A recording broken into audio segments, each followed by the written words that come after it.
PKH, Menteri Keuangan, Wakil Menteri Kehutanan, Kepala BPI Danantara, dan Dirut PT Agrinas Palma Nusantara.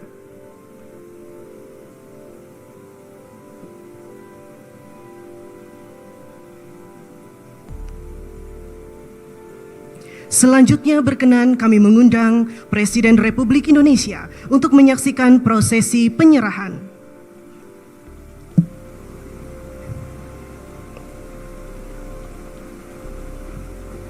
Prosesi penyerahan diawali dengan penyerahan denda administratif sejumlah 10.270.551.886.464 rupiah dari Jaksa Agung didampingi Wakil Menteri Kehutanan diserahkan kepada Menteri Keuangan.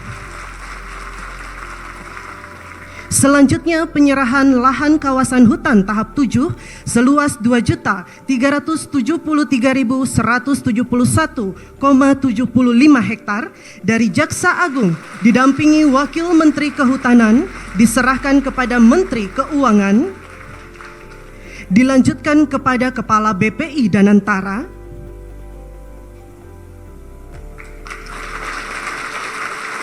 Kemudian diserahkan kepada Dirut PT Agrinas Palma Nusantara.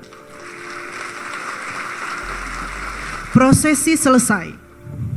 Selanjutnya marilah kita simak bersama pengarahan Presiden Republik Indonesia Bapak Prabowo Subianto. Kepada para penerima kami persilahkan kembali ke tempat.